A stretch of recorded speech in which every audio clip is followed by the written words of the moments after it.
என்னோடு கூட இந்த நாளிலே தேவனுடைய வார்த்தையிலிருந்து நாம் கற்றுக்கொள்வதற்காக 1 பேதுருவின் புஸ்தகம் 1 பேதுரு எழுதின முதலாம் கடிதம்.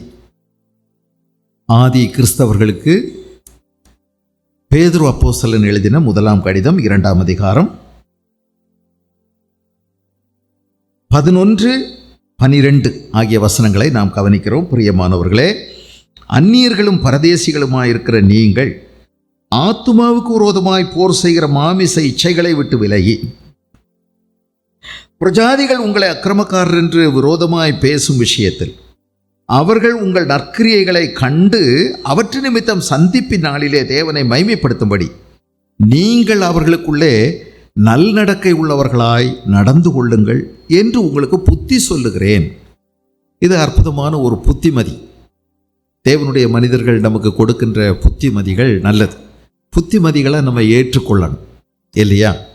நிறைய அனுபவங்கள்ல இருந்து, அதோடு கூட ஆண்டவர் அவர்களுக்கு கற்றுக் கொடுத்ததின் வெளிச்சத்திலிருந்து நமக்கு பரிசுத்த ஆவியானவரின் ஏவுதலோடு அவங்க கொடுக்குற புத்திமதி மிக மிக அவசியமானது, ஏற்புடையது.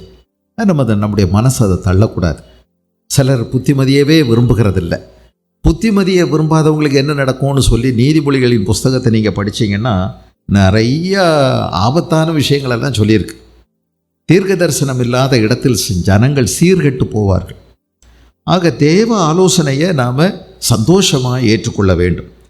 அவர் கொடுக்குற ஆலோசனை என்ன? பிரியமானவர்களே, அந்நியர்களும் பரதேசிகளுமாய் இருக்கிற நீங்கள் ஆத்துமாவுக்கு விரோதமாய் போர் செய்கிற மாமிச இச்சைகளை விட்டு விலகி என்று எழுதுகிறார். இதுக்கு முன்னாடி வேற எதையாவது விட்டு விலக சொல்லியிருக்காரா அப்படின்னு பார்த்தீங்கன்னா, இந்த 2ஆம் அதிகாரத்தில் முதல்ல பாருங்க, இப்படி இருக்க கர்த்தர் தயவுள்ளவர் என்பதை நீங்கள் ருசித்து பார்த்தது உண்டானால் சகல துர்க்குணத்தையும் சகலவித கபடத்தையும் வஞ்சகங்களையும் பொறாமைகளையும் சகலவித புறங்கூறுதலையும் ஒழித்து விடுங்கள் அப்படின்னு சொன்னார். இதுக்கு முன்னாடி அதை எழுதிட்டு கொஞ்சம் கீழே வரும்போது ஒரு 10 நிமிஷம் கழிச்சு அதை எழுதும்போது சொல்றாரு, நீங்க உங்க ஆத்மாவுக்கு விரோதமாய் போர் செய்கிற மாமிச இச்சைகளை விட்டு விலகுங்க. துர்க்குணத்தையும் சகலவித கபடத்தையும் வஞ்சகங்களையும் பொறாமைகளையும் சகலவித புறங்கூறுதலையும் ஒழித்து விடுங்க அப்படின்னு எழுதினார். எழுதி விட்டு, நீங்கள் வளரும்படி புதிதாய் பிறந்த குழந்தைகளைப் போல களங்கமில்லாத ஞானப்பால் மேல் வாஞ்சியாயிருங்கள் அப்படின்னு எழுதினவர் ஒரு 10 நிமிஷம் கழித்து எழுதுறாரு, நீங்கள் உங்கள் ஆத்மாவுக்கு விரோதமாய் போர் செய்கிற மாமிச இச்சைகளை விட்டு விலகுங்க அப்படின்னு சொல்கிறார். அப்போ இது அவர் கொடுக்கக்கூடிய நல்ல ஆலோசனை. இந்த ஆலோசனையின்படி நாம் நடந்து கொள்ள வேண்டும் என்று விரும்புகிறார். ஆத்மாவுக்கு விரோதமாய் போர் செய்கிற மாமிச இச்சைகளை விட்டு விலகுங்கள். இப்போ நல்லா யோசிங்க, நமக்கு ஒரு போராட்டம், ஒரு போர் நடக்கிறது. நமக்கு ஒவ்வொரு கிறிஸ்தவர்களுக்கும் கிறிஸ்டியானிட்டி இஸ் வாரிங். அது ஒரு யுத்தம். கிறிஸ்தவம் என்பது ஒரு யுத்தம். 2 விதமான யுத்தம் இருக்கிறது. ஒன்று, ஒரு தேவனுடைய பிள்ளைக்கு புறம்பே இருந்து நடக்கின்ற யுத்தம். இன்னொன்று, உள்ளே இருந்து நடக்கின்ற ஒரு யுத்தம். நமக்கு 3 எதிரிகள் இருக்கிறார்கள்: பிசாசு, உலகம், மாமிசம். நம்முடைய சொந்த சுயம், அதுதான் மாமிசம். ஜென்ம சுபாவம், நான் அப்படின்னு சொல்றோம் இல்லை, அந்த நான். அப்போ இந்த 3 தான் நமக்கு எதிரி. பிசாசு அவன் நிறைய மனிதர்களை பயன்படுத்தலாம், அதிகாரங்களை பயன்படுத்தலாம், அரசியல்வாதிகளை பயன்படுத்தலாம், அல்லது இயற்கையை பயன்படுத்தலாம். பல்வேறு விதமான சண்டைகளை, போராட்டங்களை நமக்கு வெளியிலிருந்து கொண்டு வரலாம். அப்படி வரும். நாம் அதோடு யுத்தம் செய்து தான் ஆகணும், போராடி ஆகணும். அதுக்கு ஆயுதங்கள் கொடுக்கப்பட்டிருக்கிறது. அந்த ஆயுதங்களை நம்ம பயன்படுத்தணும். தேவனுடைய சர்வாயுத வர்க்கத்தை தரித்து கொள்ளுங்கள், எடுத்துக்கொள்ளுங்கள் அப்படின்னு சொல்லியிருக்கு. இன்னொரு யுத்தம் உள்ளேயே நடக்கிறது. நான் சொன்னேன்ல, இன்னொரு நமக்கு ஒரு பெரிய எதிரி நம்முடைய சுயம், நான் அப்படின்னு சொல்கிறோம் இல்லை, அந்த நான், ஜென்ம சுபாவம், பழைய மாமிசம் நமக்குள்ளே இருக்குது. இது என்ன செய்கிறதுனா, உலகம் கவர்ச்சியாக இருக்கும்போது இது ரசிக்க ஆரம்பிக்குது. நமக்குள்ளே இருக்கக்கூடிய மனசு, நான், இது அதை ரசிக்குது. அப்புறம் பிசாசு தந்திரமா நமக்குள்ள பலவிதமான இச்சைகளை கொண்டு வரும்போது தலையாட்டி இணக்கம் தெரிவிக்குது, அதை ஏற்றுக்கொள்ளுது. அப்படி ஏற்றுக்கொள்றதுனால நமக்குள்ள பரிசுத்த வாழ்க்கை குலையுது. நாம தேவனுக்காக அனலா இருக்க முடியாம வெதுவெதுப்பாக ஆரம்பிச்சோம், போக போக தணிஞ்சே போடும். அப்போ வெளியில இருக்கக்கூடிய எதிரியாகிய பிசாசு, நம்ம கவர்ச்சியாக இழுக்கக்கூடிய உலகம், இதை விட ரொம்ப ரொம்ப மோசடியான வஞ்சனையான ஒரு எதிரி நமக்குள்ளே இருக்கக்கூடிய நான், என்னுடைய பழைய சுபாவம், என்னுடைய கீழ்த்தரமான என்னுடைய முன்னோர்கள் ஆதாமிலிருந்து அப்படியே வந்த என்னுடைய இந்த மிருக குணம், இது எனக்குள்ள இருந்துக்கிட்டு உலகத்தை ரசிக்கணும்னு நினைக்குது. பிசாசு கொண்டு வரக்கூடிய பல்வேறு இச்சைகளை அனுபவிக்கணும்னு ஆசைப்படுது. அதனால எனக்குள்ள போராட்டம். இயேசு கிறிஸ்துவை ஏற்றுக்கொண்ட ஒவ்வொருவருக்கும் உள்ளுக்குள்ள அவன் ஆவியில உயிர்ப்பிக்கப்படுகிறான். அதனால இப்ப போராட்டம் என்ன? நான் ஆண்டவருக்கு பிரியமா இருக்கணுமே, வேத வசனத்துக்கு கீழ்ப்படியணுமே, பரிசுத்த வாழ்க்கையை நான் பாதுகாக்கணுமே அப்படிங்கிற ஒரு ஏக்கம், ஒரு ஆசை இருக்கு.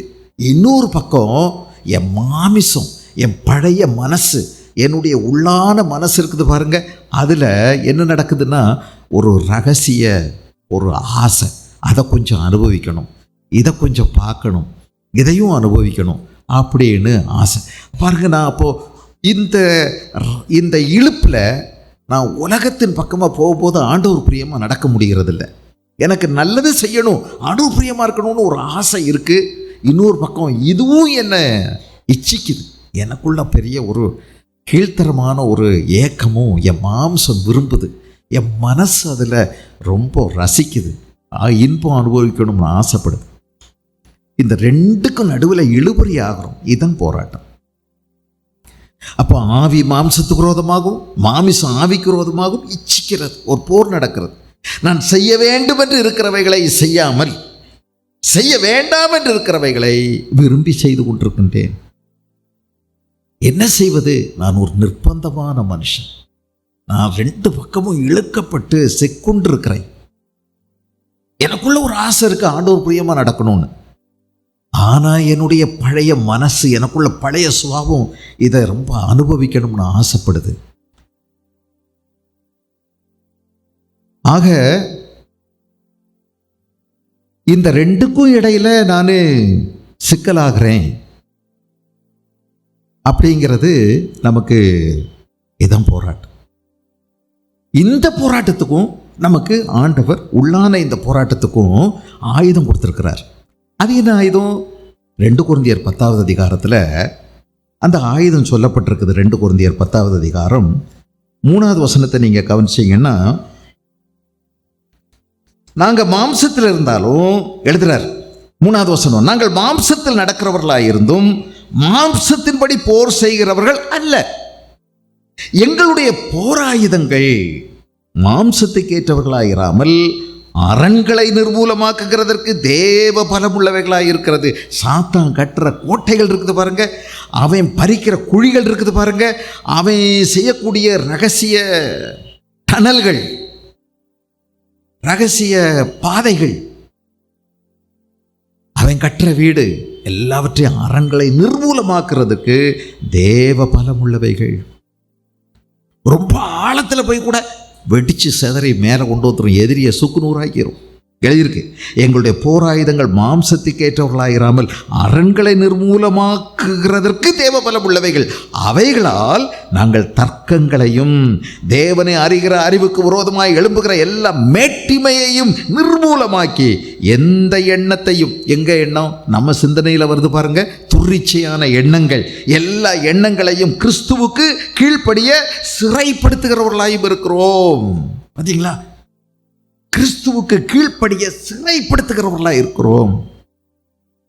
அதை கொண்டு போய் ஜெயிலில் லாக்கப்பில் வைக்கக்கூடிய அளவுக்கு நம்ம சிந்தனைகளை, நம்ம ஒழுங்குபடுத்தக்கூடிய அளவுக்கு ஆண்டவர் வல்லமையை கொடுக்குறார் நமக்கு. அப்போ ரெண்டுக்கும் ஆயுதம் இருக்குது. ரெண்டுமே தேவனால் கொடுக்கப்பட்ட ஆயுதம். எதுவுமே மாம்சத்துக்குரியது கிடையாது. கத்தி அருவா, வீச்சருவா அதெல்லாம் கிடையாது. பாளை அருவா எதுவுமே கிடையாது. இது எல்லாமே ஆண்டவரால் கொடுக்கப்பட்டது. அப்போ இதை வச்சு நாம் போராட வேண்டும். ஒன்று கவனிங்க, இந்த போராட்டங்களெல்லாம் எதுக்கு எதிராக நடக்குது? இப்போ எழுதுகிறார் அவர், பிரியமானவர்களே, அந்நியர்களும் பரதேசிகளுமாயிருக்கிற நீங்கள் ஆத்துமாவுக்கு விரோதமாய் போர் செய்கிற மாமிச இச்சைகளை விட்டு. இந்த போர் எதுக்கு விரோதமாக நடக்குது? இந்த போர் நமக்குள்ள நடக்குது இல்லையா? பலவிதமான இச்சைகள் நமக்குள்ள தூண்டப்பட்டு, அதில் நம்ம சிக்கப்பட்டு, அதில் நம்ம சிக்கி தவிக்கிறோம். பிறகு அதை என்ன செய்கிறோம்? இச்சையானது கற்பம் தரித்து பாவத்தை பிறப்பிக்கும். பாவம் அதுவும் பாருங்க பூர்ணமாகிறதுக்கு கொஞ்சம் காலமாகுது. சிலர் செஞ்சு செஞ்சு செஞ்சு பாவம் பூரணமாகும் போது மரணத்தை பிறப்பிக்கும். எல்லாத்துக்கும் பாவத்துக்கு உடனே ஆண்டவர் தண்டிக்கலை. ஆனால் பாவம் பூரணமாகும் போது அளவு நிறைஞ்சு போச்சுன்னா கொட்டிடுவோம். இல்லை, நிறைஞ்சிருச்சு கொட்டிடுவோம். அது மாதிரி பாவம் பூரணமாகும் போது சிலர் பாவம் செய்ய அவங்களுக்கு துணிகரம் இன்னும் பெருகிரும். தப்பிச்சிருவாங்க, இன்னும் தைரியம் கூடும், இன்னும் தப்பு செய்வாங்க, மேலும் தப்பு செய்வாங்க. பாவம் பூரணமாகும் போது மரணத்தை பிறப்பிக்கும். அந்த வழியில் மட்டும் இல்லை, எத்தனையோ வழிகளில் நாம் பாவம் நம்மளை பிரித்து வச்சிரும். சரி, அது ஒரு பக்கம் இருக்கட்டும். இதெல்லாம் எதுக்கு விரோதமாக போர் செய்து? உங்கள் ஆத்மாவுக்கு விரோதமாக போர் செய்கிறது. அப்போது ஆத்மாங்கிற பட்டணத்தை பிடிக்க சாத்தான் ரொம்பவே போராடுறான். மனுஷனுடைய இதயத்துக்கு தான் குறி வச்சிருக்கான். ஒரு பெரிய யுத்தம் நடக்குது.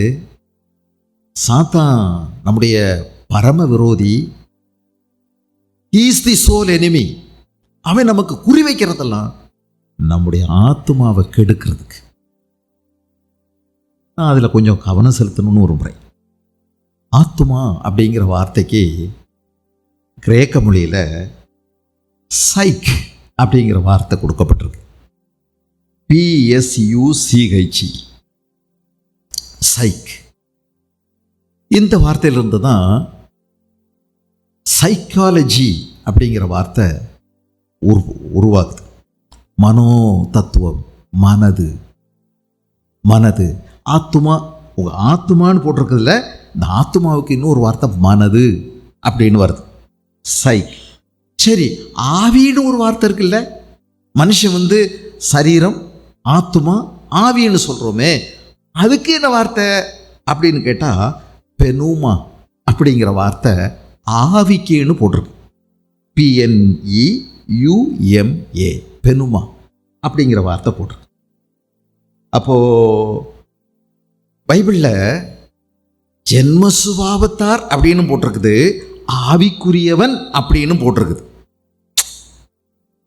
ஜென்ம சுபாவத்தை உடையவர்கள் அப்படின்னு போட்டிருக்குது. நீங்கள் கவனிச்சிங்கன்னா 1 பேதுரு 2ஆம் அதிகாரம் 14வது வசனத்தில் பாருங்க. 2:14 ஜென்ம சுபாவ மனுஷனோ தேவனுடைய ஆவிக்குரியவைகளை ஏற்றுக்கொள்ள மாட்டான். ஜென்ம சுபாவம் உள்ளவங்க. அப்போ சர்ச்சுக்கு வர்றவங்கள பலரும் ரட்சிப்பின் சந்தோஷத்தை பெறாதவங்க, ரட்சிப்பின் நிச்சயத்தை பெறாதவங்க பலரும் இருக்கலாம். எங்கேயோ இருக்கீங்களா? இங்கே தான் இருக்கீங்களா?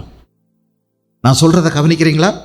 சர்ச்சுக்கு வர்றவங்க, திரும்ப சொல்கிறேன், இப்போமாவது ஒரு தடவை கேட்டுக்கிடுங்க கடைசியாக. சர்ச்சுக்கு வராதவங்க பலரும் ரட்சிப்பின் சந்தோஷத்தை பெறாமலேயே உள்ள ஓப்பி அடிச்சுக்கிட்டே இருப்பாங்க. சும்மா வந்துட்டு போவாங்க. அவங்களுக்கு பேர் என்ன? வேதம் சொல்லுது, ஜென்ம சுபாவத்தார். எழுதியிருக்கு பாருங்க. ஜென்ம சுபாவ மனுஷனோ என்ன செய்ய மாட்டான்? தேவனுடைய ஆவிக்குரியவைகளை ஏற்றுக்கொள்ள மாட்டான். அவைகள் அவனுக்கு பைத்தியமாய் தோன்றும். எத்தனை பேர் இங்கே இருக்கிறவங்க சும்மா சொல்லிகிட்டே இருக்கிறார், ஏதோ பயங்காட்டிகிட்டே இருக்கிறார், நியாய தீர்ப்பான், இயேசு வரப்போகிறாராம், அக்கினி கடல் இருக்குதான். இயேசுவை ஏற்றுக்கொண்டா மோட்சம் போயிடலாமா? என்ன கற்பனை! சிலர் இப்படியே நீங்கள் நினைக்கலாம்ல, யோசிக்கலாம்ல இப்படி. ஆனால் ஒன்று தெரிஞ்சுக்கிடுங்க, நீங்கள் ஜென்ம சுபாவ மனுஷன். தேவனுடைய ஆவிக்குரியவர்களை ஏற்றுக்கொள்ள மாட்டீங்க. அவைகள் அவனுக்கு பைத்தியமாய் தோன்றும். அவைகள் ஆவிக்கேற்ற பிரகாரமாய் ஆராய்ந்து நிதானிக்கப்படுகிறவைகளானதால் அவைகளை அறிய மாட்டான். ஆனால் இன்னொரு வார்த்தை இருக்கு பாருங்க, ஆவிக்குரியவன் அப்படின்னு ஒரு வார்த்தை இருக்கு பார்த்தீங்களா? ஜென்ம சுபாவ மனுஷன், ஆவிக்குரிய மனுஷன் அப்படின்னு. அப்போது சைக்கிகோஸ் அப்படின்னு இதுக்கு வார்த்தை கொடுத்துருக்குது கிரேக்க மொழியில். ஜென்ம சுபாவ மனுஷன் சைக்கிகோஸ், PSUCHIKOS, சைக்கிகோஸ், ஜென்ம சுபாவ மனுஷன். இன்னொரு வார்த்தை ஆவிக்குரிய மனுஷன் அப்படின்னு போட்டிருக்குல்ல, பெனுமாட்டிகோஸ் அப்படிங்கிற வார்த்தை அதுக்கு பயன்படுத்தப்பட்டிருக்கிறது. பெனுமாட்டிகோஸ், PNEUMATIKOS, ஆவிக்குரியவன். இப்போ கவனிங்க, அப்போது நம்முடைய சரீரம்னு ஒன்று இருக்குது. நீங்கள் நல்லா பார்க்குறீங்க, நானும் சரீரத்தில் நிற்கிறேன், நீங்களும் சரீரத்தில் உட்கார்ந்துருக்கீங்க. நம்ம சரீரத்தோடு இருக்கிறோம், நம்ம ஆவி உலகத்தில் இல்லை. உங்களை பார்க்க முடியுது, நீங்கள் சேரில் உட்கார்ந்துருக்கீங்க, உங்களுக்கு பல கட்டுப்பாடுகள் இருக்குது, நமக்கு பல மட்டுப்பாடுகள் நிறைஞ்சவங்க. நாம் ஒரு நேரத்தில் இங்கே மட்டும்தான் இருக்க முடியும், இதே நேரத்தில் 10 இடத்துல இருக்க முடியாது, இன்னொரு இடத்துல இருக்க முடியாது. நம்ம ஆவி உலகத்தை சேர்ந்தவங்க இல்லை, நம்ம மாம்சத்தில் இருக்கிறோம். மாம்சம் பார்க்க முடியுது, கை கால் இருக்குது, நல்லா உணர்றீங்க, எல்லாமே தெரியுது. கொசு கடிச்சா உடனே அடிப்போம், எல்லாமே செய்வோம். இன்னொன்று நமக்குள்ள இருக்கு. என்ன இருக்கு? ஆத்மான்னு ஒன்று இருக்கு. அது என்னங்க? சரீரம் பார்க்க முடியுது, தொட முடியுது, அது சரிதான். ஆத்மான்னு ஒன்று இருக்கு, அது என்ன? இப்போ இந்த ஆத்மா இல்லைன்னா இந்த சரீரம் செத்தது. இந்த ஆத்மா உள்ள இருக்கிறதுனால இந்த சரீரம் உயிரடைஞ்சு உயிரோட்டத்தோட நடமாடுது, தெரியுது, எல்லாம். உள்ள மனசில் என்ன நினைக்கிறோமோ அதை இந்த சரீரம் செய்யுது. இந்த சரீரம் ஜேசிபி இயந்திரம் மாதிரி. ஒருத்தர் உட்கார்ந்துக்கிட்டு இன்ஜினை ஸ்டார்ட் பண்ணி அவர் ஆப்ரேட் பண்ணுறாரு பார்த்தீங்களா, அவர் தான் ஆத்மா. அவர் ஸ்டார்ட் பண்ணி வேலை செய்கிற வரைக்கும் அது விதவிதமாக என்ன வேலை வேணுமோ அது மனசு போல் அவர் நினைக்கிற மாதிரிலாம் செஞ்சிடும். பள்ளம் தோண்டலாம், குப்பை அள்ளி போடலாம், நிறத்தலாம், உடைக்கலாம், என்ன வேணாலும் செய்யலாம், இடிக்கலாம். ஆனால் அவர் ஆஃப் பண்ணி இறங்கிட்டார்னா அம்போதான் அப்படியே இருக்கும். நம்ம சரீரம் செத்தது, உள்ளே இருக்கிற ஆத்மா படிச்சு. ஆத்மானா என்ன? இந்த கேள்வியை ஏன்ட்ட கேட்டுறாதீங்க, எனக்குமே தெரியாது இது வரைக்கும். நான் தெரியாதனமா உங்கள்கிட்ட கேட்குறேன், எனக்கும் தெரியாது. யாருமே இதுவரைக்கும் இதெல்லாம் ஆத்மா, இதிலிருந்து இது வரைக்கும் ஆவி அப்படின்னு பிரித்து காமிச்சவங்க ஒருத்தருமே கிடையாது. அப்புறம் 3 இருக்குது, சரீரம் மட்டும் தெரியுது. சரீரம் ஆவி போயிடுச்சுன்னா, ஆத்மா போயிடுச்சுன்னா செத்ததுன்னு நமக்கு தெரியுது. ஆனால் அந்த ஆள் ஆவி ஆத்மான்னு 2 இருக்குது பாருங்க, அதை யாருமே கோடு போட்டு சரியாக பிரித்தவங்களே கிடையாது. ஆனால் உத்தேசமாக ஒரு கோடு போடலாம், உத்தேசமாக ஒரு அளவுக்கு ஒரு கோடு போடலாம். பைபிளில் இந்த 2 வார்த்தை மாறி மாறி பயன்படுத்தப்பட்டிருக்குதுங்க. கிட்டத்தட்ட 650 முறை பழைய ஏற்பாட்டில் சைக் அப்படிங்கிற வார்த்தை பழைய ஏற்பாட்டில் பயன்படுத்தப்பட்டிருக்கிறது, 650 முறை. புதிய ஏற்பாட்டில் 100க்கும் மேற்பட்ட முறை பயன்படுத்தப்பட்டிருக்கிறது. இந்த 100க்கும் மேற்பட்ட முறையிலையும் ஒரு இடத்துல இதயம்னு வருது, ஒரு இடத்துல வாழ்க்கைன்னு வருது, ஒரு இடத்துல ஜீவன் வருது, ஒரு இடத்துல ஆத்மான்னு வருது, ஒரு இடத்துல ஆவின்னு வருது. ஆகா, ரொம்ப குழப்பமாக இருக்கு, பிரிக்க முடியலை. எதிலிருந்து எதெல்லாம் ஆவி, எதெல்லாம் ஆத்மா அப்படின்னு சொல்லி துண்டு துண்டாக பிரிக்கவே முடியலை. அப்படி ஒரு பெரிய பிரிக்க முடியாத அளவுக்கு அது சேர்ந்துருக்கு. தாவீது சொல்கிறாரு, என் ஆத்மா மண்ணோடு ஒட்டி கொண்டிருக்கிறது அப்படின்னு சொல்கிறாரு. இந்த சரீரம் தான் மண்ணோடு ஒட்டிக்கிட்டு இருக்கு, ரொம்ப தொல்லையாக தான் இருக்குது இல்லையா? இந்த சரீரத்தில் மனுஷன் வாழும்போது நிறைய பிரச்சனைகளை அவன் சந்திக்கிறான். அப்போ அந்த சரீரத்தில் ஒரு வியாதி வருது, ஒரு காயம் வருது, நம்முடைய மனசு எவ்வளோ வேதனைப்படுது. சில நேரம் சரீரமெல்லாம் ஒன்றுமே இல்லை, மனசில் தான் அம்பிட்டு கஷ்டம். நல்ல கஷ்டம் மனசில் தான். சரீரத்தில் நல்லா இருப்பாங்க, ஆனால் மனசில் துக்கத்தோடு தெரிவாங்க. அப்போ பாருங்கள், சரீரத்தில் நமக்கு ஒன்றும் இல்லை, ஆனால் மனசில் துக்கம். ஆனால் சரீரம், நம்முடைய சரீரம் அதோடு கூட ஒத்து வாடி குழஞ்சி அப்படியே சிரிப்பே வராமல், சிரிக்க சொன்னால் கூட சிரிக்கிறதே அழுற மாதிரி அப்படியெல்லாம் நமக்குள்ள வருது. சரீரம் ரொம்ப சோர்ந்து தளர்ந்து நடக்கிறோம். இவங்க ரெண்டும் நல்லாவே ஒன்றா ஒத்து போகிறாங்க. கடைசி மூச்சு விடும்போது பாருங்கள், என்ன போராட்டம். இந்த ஆத்மாவும் சரீரமும் பிரியறதுக்கு என்ன பாடுபடுது. அது சில நேரம் 1 நாள் 2 நாள் 3 நாள்லாம் சிலருக்கு ஆயிடுது இல்லை. பயங்கரமான மூச்சு எடுத்து பயங்கரமாக குரட்டுன்னு இழுத்து அத்தனை பேரும் பயந்து, சில நேரங்களில் சுண்டுற மாதிரி வெட்டி இழுத்து இல்லை, பிரியறதுக்கு படுற பாட பாருங்கள். கண்ணெல்லாம் திறக்க முடியாமல் ரொம்ப கஷ்டப்பட்டு திறக்கணும்னு சொல்லி அந்த மனசு, உள்ளே இருக்கிற மனசு கண்ணை திறன்னு சொன்னாலும் அது திறக்க பார்த்தா லேசாக ஒரு வேளை ஆராயா லேசாக முழிக்கும். பேச்சு வராது தொண்டையில் இருந்து, ஆனால் மனசுக்கு பேசணும்னு இருக்குது, கேட்குது, ஆனால் என்ன பாடுபட்டு பிரியுது பாருங்கள். இதெல்லாம் நல்லா நீங்கள் படிக்கணுன்னா பிரசங்கி 12வது அதிகாரம் படிச்சிங்கன்னா தெரியும் இல்லை. மனுஷனுடைய கடைசியில் எப்படியெல்லாம் அது பிச்சுக்கிட்டு பிரியுது பாருங்கள், ரொம்ப சிரமப்பட்டு பிரியுது. இப்போ இந்த ஆத்துமான்னு ஒன்று இருக்குது பாருங்கள். நான் உங்களுக்கு புரியும்படி நான் புரிஞ்சுக்கிட்டதை உங்களுக்கு சொல்கிறேன். ஆத்மாங்கிறது எனக்கு பொறுத்த மட்டும் வேதத்தில் பார்த்த அளவுக்கு இந்த சிந்தனை மண்டலம், சிந்திக்கிறோம், யோசிக்கிறோம், அறிவு தங்கி இருக்கக்கூடிய இடம். அறிவு தங்கி இருக்கக்கூடிய இடம். நம்ம சிந்திக்கிறோம், யோசிக்கிறோம், கற்பனை பண்ணுறோம். நீங்கள் உணர்வு தங்கி இருக்கக்கூடிய இடம். உணர்வு இருக்குது. இப்போ இது மிருகங்களுக்கும் இருக்குது. நீங்கள் பார்த்தீங்கன்னா மிருகங்களுக்கு பேசுகிற ஆற்றல் இல்லை, ஆனால் அதால் உணர முடியுது. அது நீங்கள் ஏதாவது அது மேலே அன்பு செலுத்துறீங்கன்னா அதுக்கும் தெரியுது, நம்ம மேலே அன்பு செலுத்துகிறாங்க இவங்க அப்படின்னு. நாய் நல்லா வாலாட்டுது, மாடு உங்கள் கூட இணக்கமாக நிற்கிது, அப்போ அதெல்லாம் புரியுது. அதுக்கு கஷ்டம் இருக்குது அப்படிங்கிறதும் தெரியுது.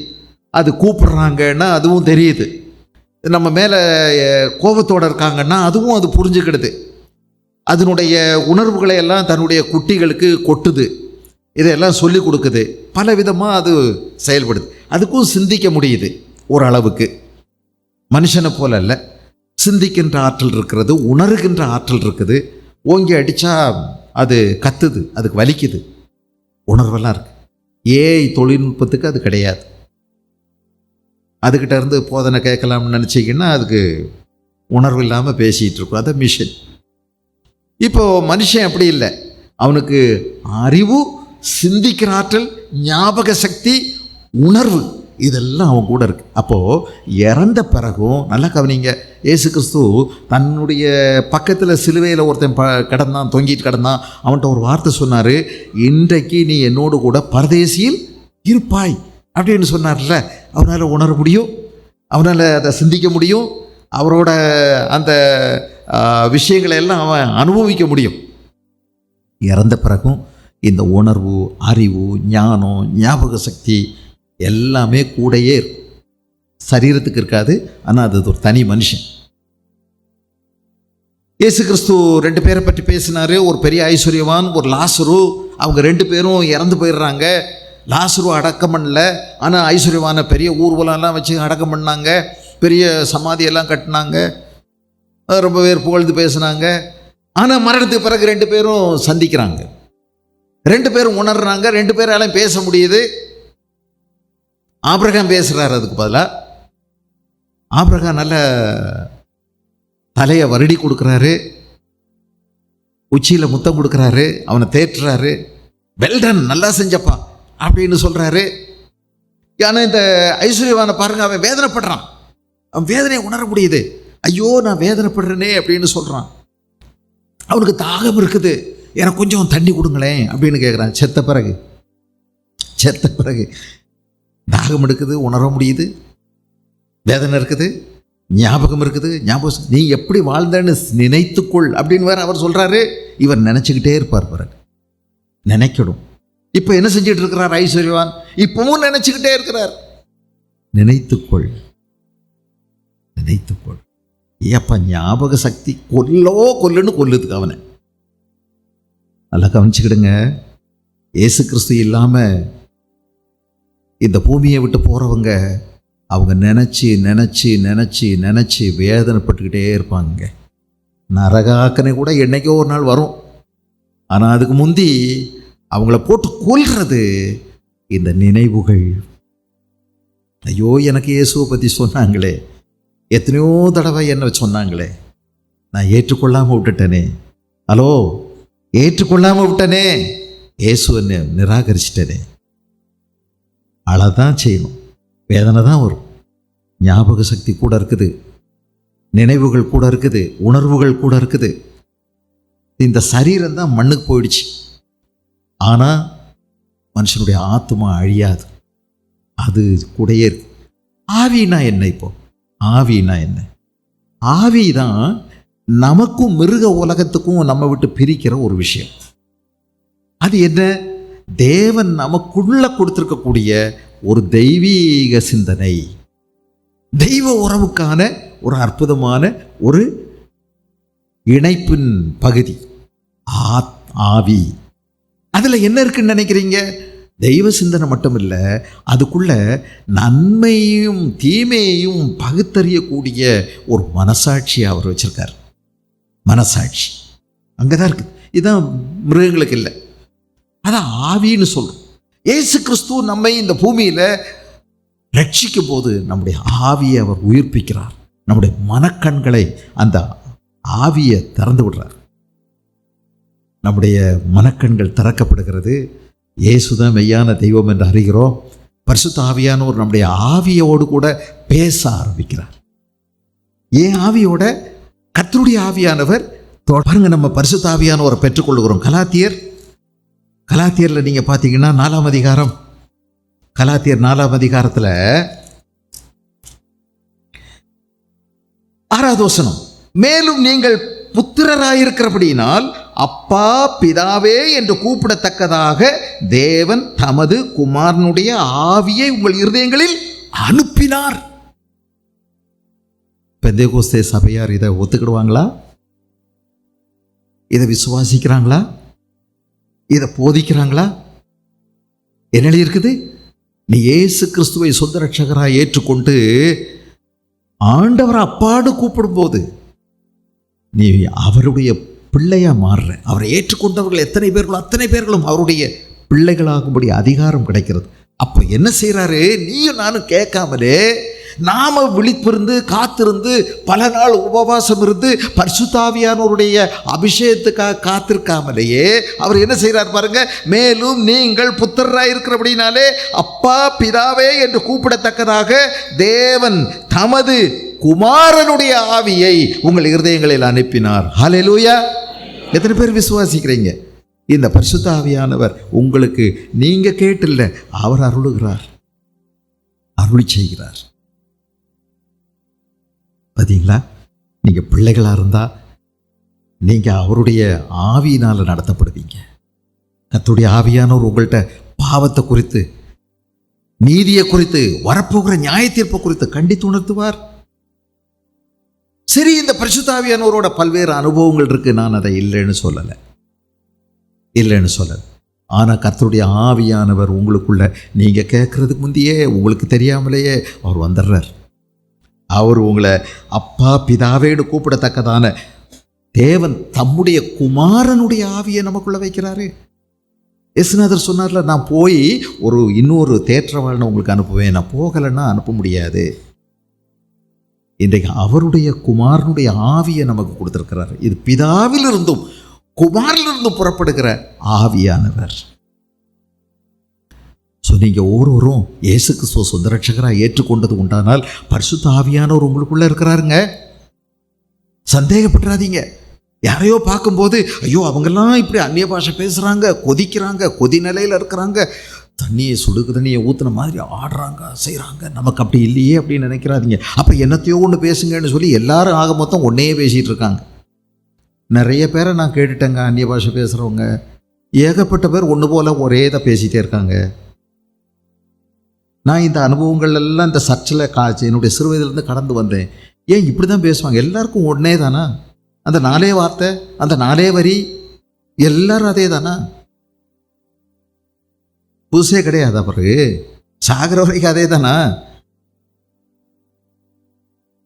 கர்த்தருடைய ஆவியானவருக்குள்ள நீங்கள் புதிய புதிய அனுபவங்களை பெற்றுக்கொள்ளலாம். அதை பற்றி வேதம் சொல்லுது. நீங்கள் ஆவியினால் நிறையா தெரிஞ்சுக்கலாம். கர்த்தருடைய ஆவியானவர் அப்படியெல்லாம் உங்களுக்கு வரங்களை கொடுத்தால் நீங்கள் பெற்று அனுபவிக்கலாம். ஒன்றும் தடையே கிடையாது. ஆனால் அதனால் நாம் பாருங்கள், கர்த்தருடைய ஆவியானவர் நம்முடைய ஆவியோட சாட்சி கொடுக்குறார். அப்போது தேவன் நம்மோடு கூட தொடர்பு கொள்றதுக்கு அவர் பயன்படுத்துறது இந்த ஆயுதம். இது ஒரு உள்ளுணர்வு, தெய்வ சிந்தனையை நமக்கு கொடுக்குது. ஆண்டவர் ஒருவர் இருக்கிறாரு, அவரது இயேசு கிறிஸ்து தான் மெய்யான தெய்வம். அந்த உணர்வையெல்லாம் நம்முடைய ஆவி உயிர்ப்பிக்கப்படுகிறபடினால நம்ம அவரை அறிஞ்சிக்கிட முடியுது.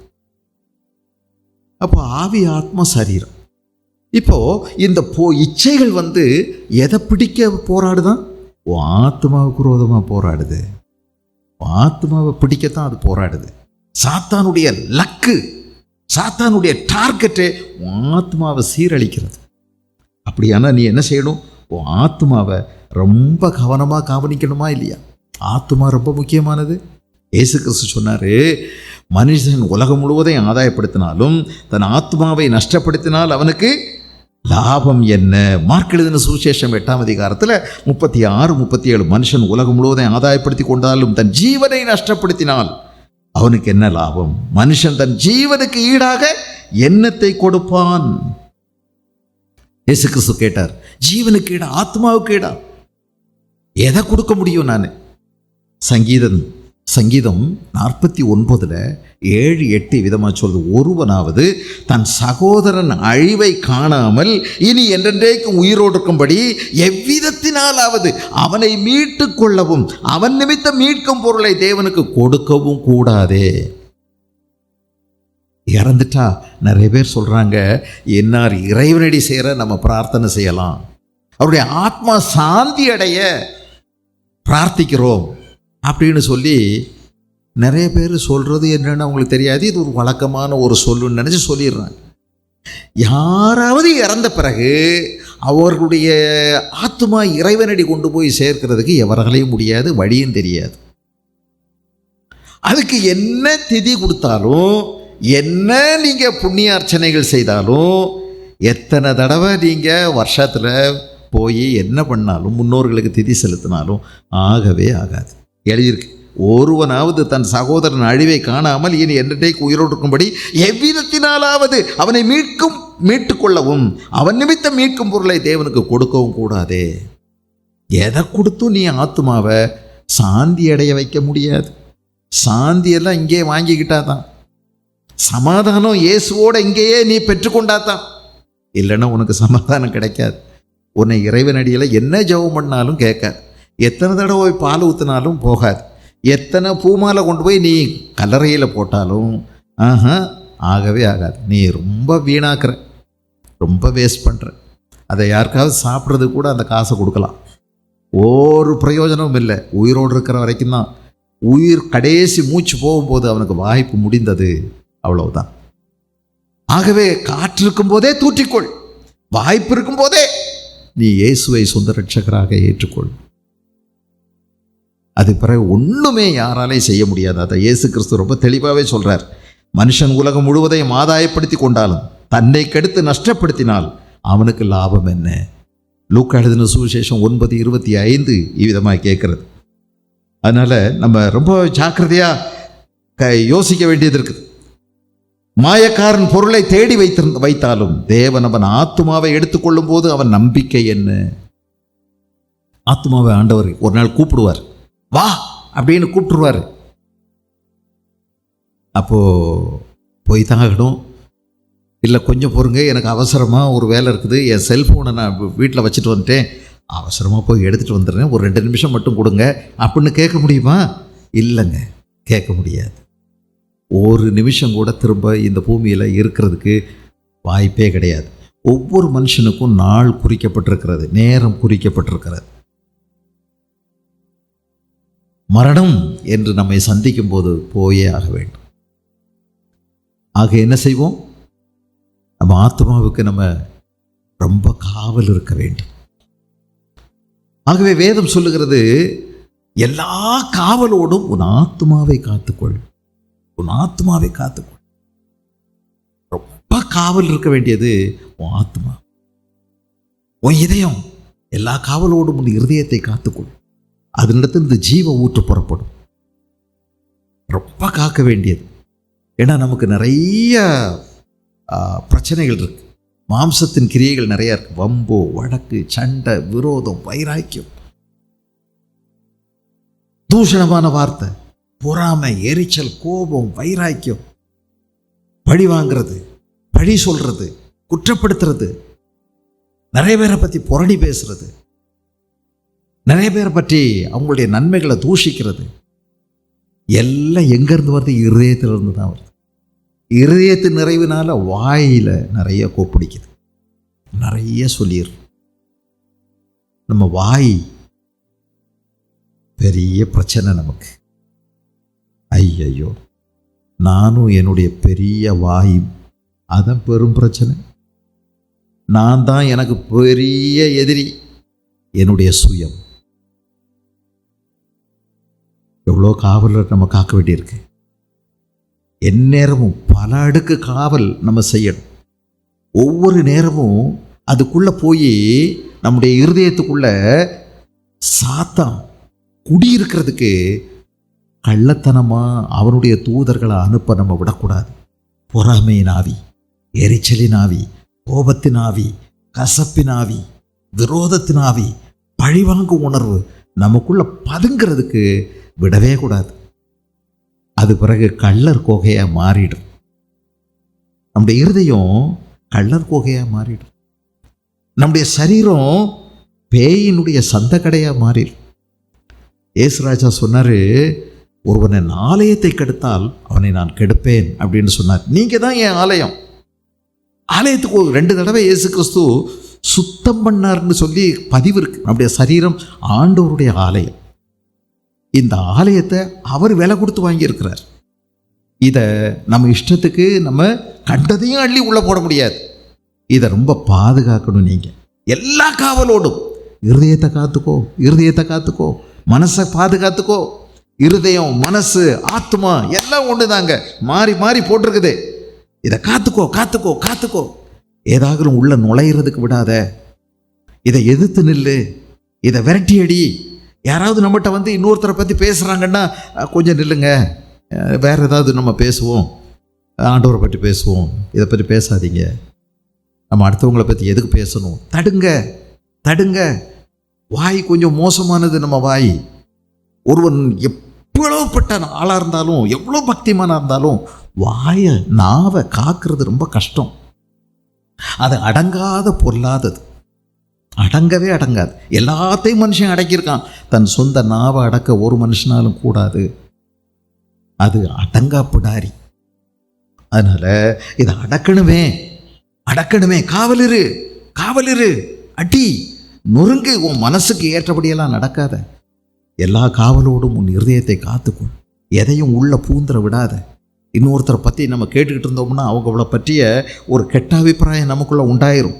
அவங்க பேச பேச ஏதாவது கொஞ்சம் விஷம் அவங்கள பற்றி நமக்குள்ளே இறங்கிடும். பிறகு நம்ம பார்க்குற பார்வையை அவங்கள பற்றி மோசமாயிடும். அதனால் எதிர்த்து நில்லுங்க, எதிர்த்து நில்லுங்க. தெரியாதனமாக படிச்சுட்டா கூட தூக்கி தூர போடுங்க. இது என் மனசை கெடுக்க விடக்கூடாது. எல்லா எண்ணங்களையும் கிறிஸ்து இயேசுவுக்கு சிறைப்படுத்தும்படி கீழே கொண்டு வாங்க. சிறைப்படுத்துங்க, அடிமைப்படுத்துங்க. உன் மனசு போன போக்கில் போகாதீங்க. வேதம் அழகாய் அதை சொல்லுது.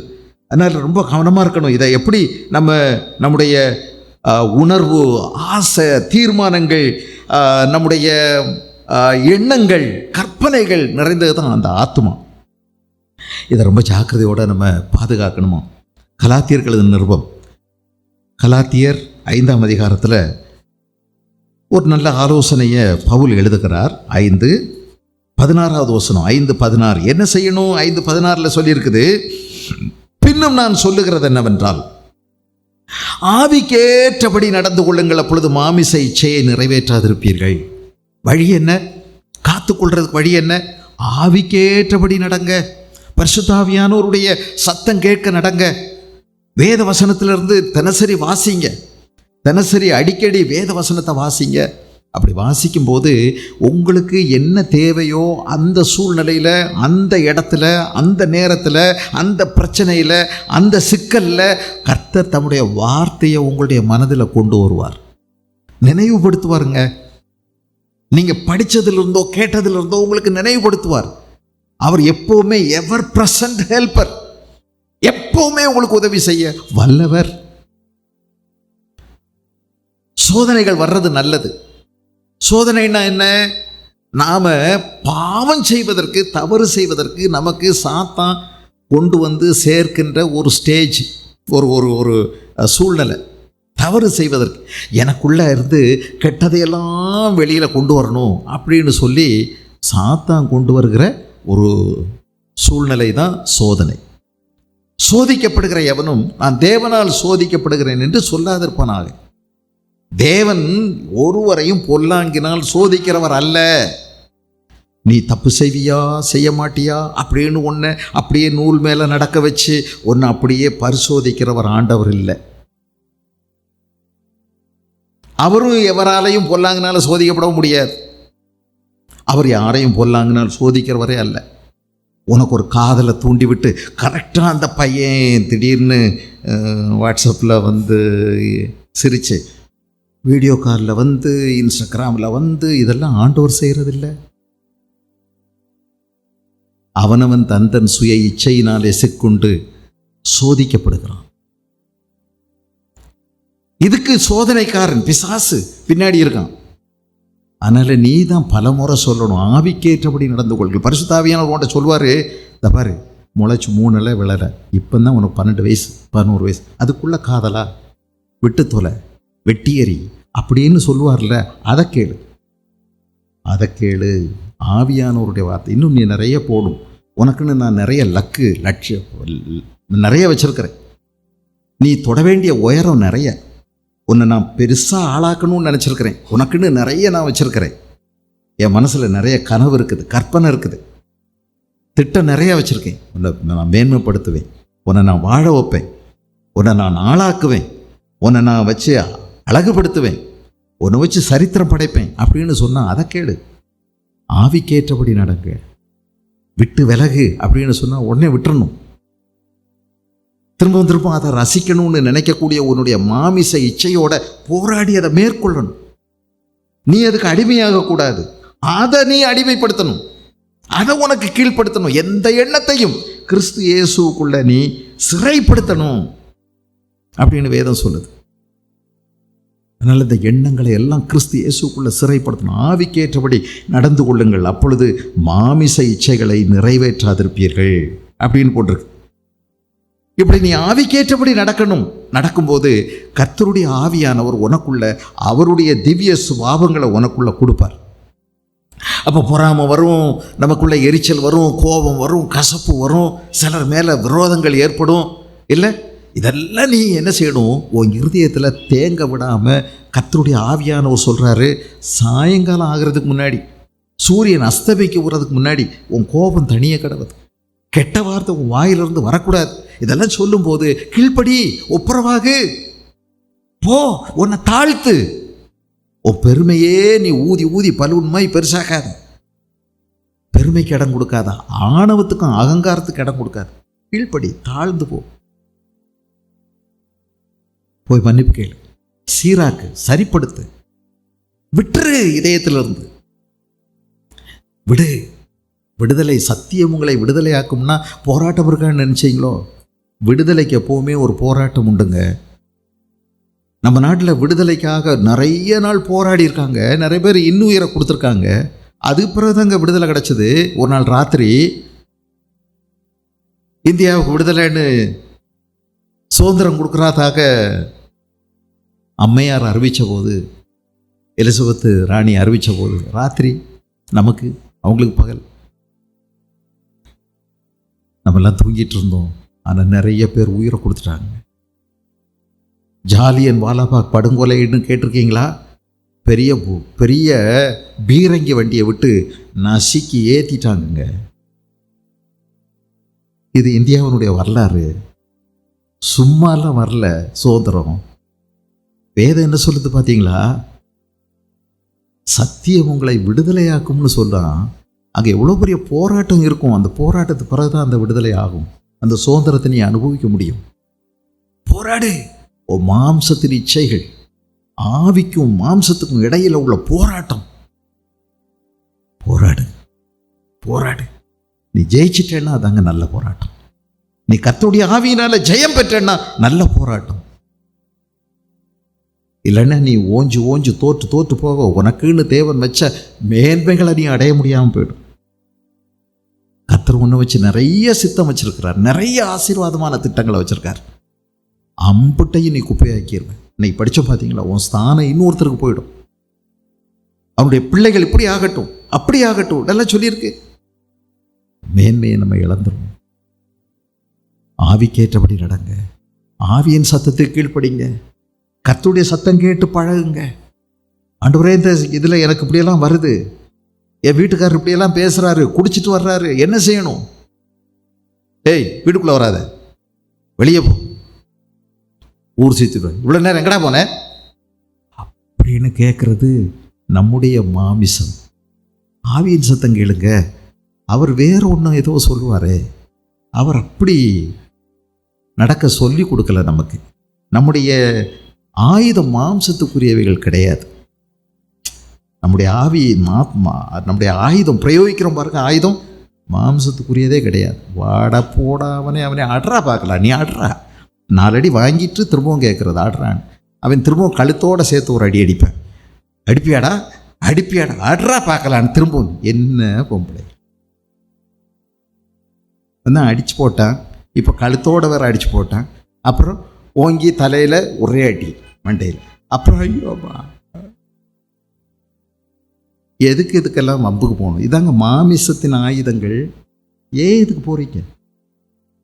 நீங்கள் ஆவியின் சத்தம் கேட்டு பாருங்கள். என்னமோ ஒன்று வேற ஒன்று சொல்லுவார் அவர், அதை செய்யுங்க, உடனே வெற்றி வந்துடும்னு சொல்லலை.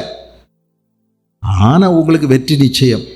ஏன்னா வேதம் அதை சொல்லுது. அவர் அதை ஆமோதிச்சு தான் நடந்தே ஆகணும். உங்கள் கணவன்மாரில் சிலர் சத்திய வேதத்தை கீழ்ப்படியாதவங்களாக இருந்தால் பக்தியோடு கூடிய நல்நடக்கையினால அவர்களை ஆதாயப்படுத்துங்க. ஆண்டவர் சொல்கிறாரு, முடியும்னு சொல்கிறார். முடியும். கற்புள்ள உங்கள் நடக்கைகளினாலே ஆதாயம். எப்பவும் பிரசங்கியார் மாதிரி அங்கே நின்றுக்கிடக்கூடாது. புருஷனுக்கு போதிக்கிறதுக்கெல்லாம் சொல்லலை பார்த்தீங்களா? நம்ம இந்த ஹெட்மிஸ்டர்ஸ் மாதிரி அங்கே நிற்கக்கூடாது. இதுக்கெல்லாம் வேதம் அழகான நிறைய ஆலோசனைகள் கொடுத்துருக்கு. பணிவு, அன்பு, தாழ்மை, உண்மை, கற்பு, உபவாசம், வேத தியானம், தேவபக்தி, இந்த மாதிரி கற்களை வச்சு தான் நீ குடும்பத்தை கட்ட முடியுமே. எல்லாமே புத்தி உள்ள ஸ்திரீ தன் வீட்டை கட்டுகிறாள். நீ சும்மா உன் பாட்டுக்கு இஷ்டத்துக்கு கல்லெடுத்து வீசினா அது அப்படி ஒன்றும் ஆகாது. அப்படி ஆகாது, அப்படி கட்ட முடியாது. சண்டை ஓயாது. கடைசியில் என்ன பண்ணுறது? இது நாள் கணக்காக போயிடும். கடைசியில் திருத்த முடியாமலும் வேறு ஆகிடும். அது திருத்துறது எங்கே வச்சு திருத்துறது? இவ்வளோ ஆன பிறகு ஆரம்பமே சண்டையின் ஆரம்பம் மதக திறந்து விடுற மாதிரி சின்ன ஓட்டையில் ஆரம்பிக்கும். அப்பமே விட்டுரு, விவாதம் எழுப முன்னே விட்டுருன்னு சொல்லியிருக்கு வேதம். விடு. ஆனால் நம்ம விடுறதில்லை. நான் அப்படி விட்டு கொடுக்குறதா? நான் விட முடியாது. மல்லுக்கு நிற்கினா என்னைக்கு நம்ம சரி பண்ணிடுறது? நம்மளை சுற்றி இருக்கிறவங்க என்னைக்கு மாறுறது? பொறுமை, தேவ அன்பு, தேவன் கொடுக்குற பொறுமை, அவற்றை கேளுங்க. அவர் தருகிற ஆவியின் கனியினால் போராடுங்க. மாம்சத்துக்குரியது அல்ல நம்முடைய ஆயுதம். வேதம் என்ன சொல்லுது? 8வது அதிகாரம் ரோமர்கள் நிருபம், ரோமர் 8:13. எப்படி எல்லா காவலோடையும் காக்கிறது? 8:13 சொல்லியிருக்குது. மாம்சத்தின்படி பிழைத்தால் சாவீர்கள், ஆவியினாலே சரீரத்தின் செய்கைகளை அழித்தால் பிழைப்பீர்கள். சரீரத்தின் செய்கைகளை அழியுங்கள், மாம்சத்தின்படி பிழைக்காதீங்க. மாமிச சிந்தையில் எல்லாரும் எப்படி நடப்பாங்களோ அதே மாதிரி, வார்த்தைக்கு வார்த்தை, பதிலுக்கு பதில், அடிக்கு அடி, ஆணவத்துக்கு ஆணவம், அலட்சியத்துக்கு அலட்சியம். இல்லை, சோத்தை எடுத்து கொடுக்குற விதம் எப்படி இருக்கும்? புருஷனுக்கு அவன் சாப்பிட வந்தான், அவன் ஏற்கனவே பயந்துக்கிட்டே தான் வர்றான். என்ன ஆகுமோ என்ன நடக்குமோ தெரியலையே, என்ன பேச போகிறாளோ அப்படின்னு. நீ வந்த உடனே இந்த தின்னு அப்படின்னு தூக்கி வீசினா அவர் 2 கையிலையும் பிடிச்சி பெரிய கேட்ச், ஒரு கேட்ச் பிடிச்சி அதை வச்சு அப்படியே முகத்தை பார்ப்பார். குழம்பா வேணும் உனக்கு? குழம்பு கேட்குதா? அடுத்து என்னைக்கு திருத்துவீங்க? மாம்சத்தின்படி பிழைத்தால் சாவீர்கள், ஆவியினாலே சரீரத்தின் செய்கைகளை அழித்தால் பிழைப்பீர்கள். ஏன் கொஞ்சம் அங்கே நான் கொஞ்சம் கூட கண்ணியமாக நடக்கக்கூடாது? இப்படித்தான் வர்றான், தெரிஞ்சித்தான் வர்றான், ஊர் மேஞ்சித்தான் வர்றான். நல்லா தெரியுது. திருத்துவது எப்படி? தேவாவியானுடைய சத்தம் கேட்டு மாம்சத்தின் செய்கைகளை அழிங்க. அப்படி அழிச்சிங்கன்னா நீங்கள் பிழைச்சிருவீங்க. ஆனால் நீங்கள் பிழைக்கணும்னு நினச்சா சாவீர்கள். என்ன முரண்பாடு பார்த்தீங்களா? மாம்சத்தின்படி பிழைத்தால் சாவீர்கள், அழிவு தான் நடக்கும். 2 பிரிஞ்சுக்கிட வேண்டியதான், பிச்சுக்கிட வேண்டியதான். இப்படியே ஆக ஆக ஏற்கனவே அன்பு கிடைக்கல, இப்படியே தெரிகிறான். என்கிட்டாவது யாரோ சொல்லுவாங்க, வேறொரு வார்த்தை சொல்லுவாங்க, அங்கிட்டு மனம் சாயும். நீங்கள் எவர்கள் தேவனுடைய ஆவியினால் நடத்தப்படுகிறார்களோ அவர்கள் தேவனுடைய புத்திரராக இருக்கிறார்கள். ரோமர்கள் நிருபம் 13வது அதிகாரத்தை பாருங்க. 13 எப்படி நாம ஆத்மாவை காக்கிறது? 13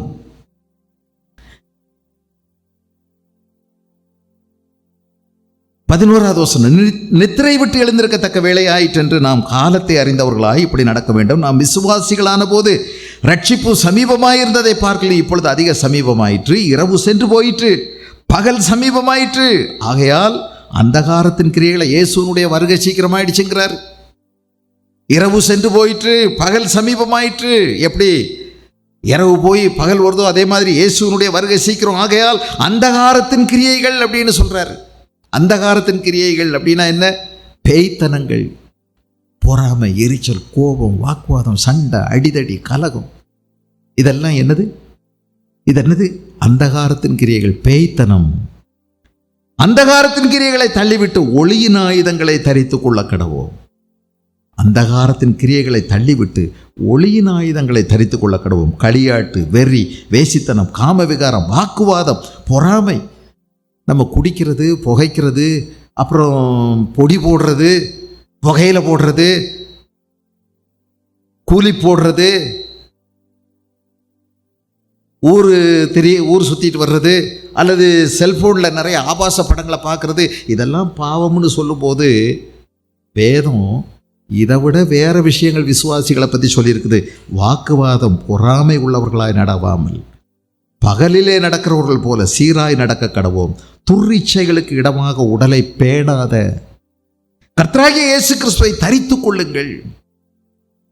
துர்ரிச்சைக்கு இடமாக உடலை பேணாத. உன்னை அழகுபடுத்துறதுக்கு இந்த மாதிரி துர்ரிச்சைகளை நீ வச்சு பக்குவமாக பாதுகாத்துக்கிட்டே இருக்காத. அது கூட பரிதாபப்படாத. பிசாசு உனக்கு கொண்டு வரக்கூடிய பழைய ஆசைகள் மேலே இணக்கமாக போகாத. எதிர்த்து நில்லு. எத்தனை பேர் இன்னைக்கு ஆண்டவர் ஆராதிக்கிறாங்க, நல்லா கர்த்தரை தேடுறாங்க, ஜபம்லாம் பண்ணுவாங்க, உபவாசமெல்லாம் இருப்பாங்க. ஆனால் மனசுக்குள்ள ஒரு துர்ரிச்சையை வச்சுக்கிட்டே இருக்கிறது ரகசியமாக. ஆண்டவரே என்னை அர்ப்பணிக்கிறேன், என்னை ஒப்பு கொடுக்கிறேன், ஆண்டவரே என்னை முற்றிலுமாய் சமர்ப்பிக்கிறேன், எல்லாம் நீர் தந்தது, உமக்கே நான் திரும்பி தருகிறேன் அப்படின்னு சொல்லிட்டு இதை மட்டும் பிடிச்சிக்கிட்டு எல்லாம் கொடுத்துட்டேன் ஆண்டவரே, இந்த பாருங்க உதறிட்டேன் எல்லாத்தையும். ஆனால் கைக்குள்ளே ஒன்று இருக்கும், கொடுக்கவே மாட்டோம். அதை மட்டும் பிடிச்சி வச்சுக்கிட்டு உதறிட்டாண்டவர். இந்த எல்லாமே என் வாய் உமக்கு, என் கால் உமக்கு, என் கண் உமக்கு, எல்லாம் அர்ப்பணிக்கிறேன் ஆண்டவரே அப்படின்னு சொல்லிவிட்டு பொய்யா சொல்லுவார். ஆனால் கொண்டு சின்னதாக ஒன்றை கையில் வச்சுக்கிறது. ஆனால் ஒன்று இருக்குது, கைக்குள்ளே ஒரு சின்ன கோழி குண்டு மறைச்சி வச்சுருக்கிறோம். ஆனால் தேவனிடத்தை சொல்கிறதெல்லாம் போய். ஆனால் அபிஷேகம் பெற்று ரொம்ப வல்லமையாக வந்தோம். ஆனால் அந்த ஒன்றை விடலை. அது திரும்பவும் என்ன செய்ய தெரியுமா? அது அதனுடைய வேலையை காமிக்குது. எழுதியிருக்குது, இதை செய்யாத, துர்ரிச்சைகளுக்கு இடமாக சரீரத்தை பேணாத. நல்ல சட்டக்கிட்டெல்லாம் போட்டு நல்ல ஜோக்கா சென்டெல்லாம் அடித்து இந்த மாதிரி நம்ம சரீரத்தை பேணும்போது பழைய இச்சைகளில் வச்சு பேணாத. இயேசு கிறிஸ்துவை தரிச்சுக்கோ. இதை தூக்கி தூர போட்டுட்டு இந்த இயேசு கிறிஸ்துவை தரித்துக்கொள், கர்த்தராகிய இயேசு கிறிஸ்துவை தரித்து கொள்ளுங்கள் அப்படின்னு போட்டிருக்கு. கலாத்தியர் 2:20 அங்கே இன்னொரு வார்த்தை இருக்குது, எப்படி காத்துக்கிறது. கலாத்தியர் 2:20 கிறிஸ்துவுடனே கூட சிலுவையில் அறையப்பட்டேன், ஆயினும் பிழைத்திருக்கிறேன். இனி நான் அல்ல, கிறிஸ்துவே எனக்குள் பிழைத்திருக்கிறார். நான் இப்பொழுது மாம்சத்தில் பிழைத்திருக்கிறதோ என்னில் அன்பு கூர்ந்து எனக்காக தம்மை தாமே ஒப்பு கொடுத்த தேவனுடைய குமாரனை பற்றி விசுவாசத்தினாலே பிழைத்திருக்கிறேன். கிறிஸ்துவுடனே கூட சிலுவையில் அறையப்பட்டேன். இயேசுவோடு கூட நான் சிலுவையில் அறையப்பட்டேன். நான் பாவத்துக்கு செத்துட்டேன். நான் இனி விரும்பி அதை செய்ய மாட்டேன். ஆண்டவரே எனக்கு உதவி செய்யுங்க. நீ போராடு, மல்லுக்கட்டு மனசுல. இது உனக்குள்ள நடந்துகிட்டே இருக்கட்டும். எல்லாரையும் போல யோசிக்காத, எல்லாரையும் போல பார்க்காத. ஆண்டவர்கிட்ட கேளு, ஓடு. வேதம் சொல்லுகிறது, கிறிஸ்துவோடு கூட சிலுவையில் அறையப்பட்டேன். ஐ am crucified with Christ. இயேசுவோட சிலுவையில் அறையப்பட்டிருக்கிறேன். இனி நான் பழைய மனுஷமாய் நடக்க மாட்டேன். பொய் சொல்கிறது, ஏகப்பட்ட விஷயத்தை சொல்லி கடன் வாங்குறது, கடன்காரனை ஏமாத்துறது, சிம்மை மாற்றுறது, அப்புறம் அவர் வர சொல்கிறது. இந்த நேரத்துக்கு அவர் வர்ற ஒரு நேரம் பார்த்து இவர் என்கிட்ட அது பிச்சுட்டு போயிடுறது. என்னன்னு கேட்டால், உங்களுக்காக காத்துக்கிட்டே இருந்தனுங்க, நீங்கள் வர, நான் பார்த்து நீங்கள் வரலையா, ஒரு அவசர சோழியாக போயிட்டேன்னு ஊர்பட்ட பொய் சொல்கிறது. என்ன வேலை? நாளுக்கு நாள் புதிதாக பாருங்கள், நாளுக்கு நாள் புதிதாகுங்க. நான் சிலுவையில் அறையப்பட்டிருக்கிறேன். நான் பழைய மனுஷனுமாய் நடக்க மாட்டேன். இப்போ நான் நடக்கிறேன் அப்படின்னா கிறிஸ்து இயேசு என்னில் வாழ்கிறார். எனக்குள்ள இயேசு வெளிப்படட்டும். இயேசுவுக்கு பிரியமாக நடங்க, இயேசுவுக்கு பிரியமாக நடங்க. கலாத்தியர் 5வது அதிகாரத்திலையும் பாருங்க, அங்கே எழுதியிருக்குது, மாம்சத்தின் கிரியைகள் நிறையா இருக்குது. ஆவியின் கனியும் அன்பு, சந்தோஷம், சமாதானம், நீடிய பொறுமை. நம் ஆவியினாலே பிழைத்திருந்தால் ஆவிக்கேற்றபடி நடக்கவும் கடவோம். வீண் புகழ்ச்சியை விரும்பாத, ஒருவர் கோபம் மூட்டாத, ஒருவர் பேரில் ஒருவர் பொறாமை கொள்ளாமல் இருங்க. இதெல்லாம் நீங்கள் செய்யக்கூடிய விஷயம். புகழ்ச்சியை விரும்பாதீங்க. மனுஷன் கொடுக்குற புகழ்ச்சி, நீ நல்லா செய்கிற, நீ நல்லா இருக்க, இப்போ நல்லா இருக்கீங்க ஆண்டவரோட, நல்லா ஜெபம் பண்ணுறீங்க. ஐயோ, இந்த வார்த்தைகளெல்லாம் கேட்க துடிக்கவே துடிக்காதீங்க, மனசில் கூட வேண்டாம். ரோமர்கள் நிறுவனம் 8ஆம் அதிகாரத்தில் வேகமாக ஒரு சில வசனங்கள் 5 பாருங்க. மாம்ச சிந்தை மரணம், ஆவியின் சிந்தையோ ஜீவனும் சமாதானமுமாம். மாம்சத்துக்குட்பட்டவர்கள் தேவனுக்கு பிரியமாக இருக்க மாட்டார்கள். தேவனுடைய ஆவி உங்களில் வாசமாயிருந்தால் நீங்கள் மாம்சத்துக்குட்பட்டவர்களாயிராமல் ஆவிக்குட்பட்டவர்களாக இருப்பீர்கள். கிறிஸ்துவின் ஆவி இல்லாதவன் அவருடையவன் அல்ல. ஆவியின்படி நடங்க. என்ன செய்கிறது? எப்படி இந்த மாம்ச இச்சைகளை மேற்கொள்றது? தேவ சத்தம் கேளுங்க, வேத வசனத்தை வாசிங்க. எல்லா பிரஸ்தாபத்தை காட்டிலும் தேவன் தம்முடைய வார்த்தையை அதிகமாக பிரஸ்தாபப்படுத்தி இருக்கிறார், மகிமைப்படுத்தி இருக்கிறார். இந்த வார்த்தையின் மூலமாக தான் பேசுகிறார். சொப்பனங்கள் அல்ல, அசரீரி சத்தம் இல்லை, எப்பமோ ஒரு தடவை கேட்கலாம், அதல்ல. இந்த எழுதப்பட்ட தேவன் நமக்கு வெளிப்படுத்தி கொடுத்துருக்கக்கூடிய இந்த வேத வசனங்களை கனம் பண்ணுங்க. கர்த்தர் சத்தம் நீங்கள் கேட்கலாம், ஆவியின் சத்தத்துக்கு நீங்கள் கீழ்ப்படியலாம். ஆண்டவர் நமக்கு உதவி செய்யட்டும்.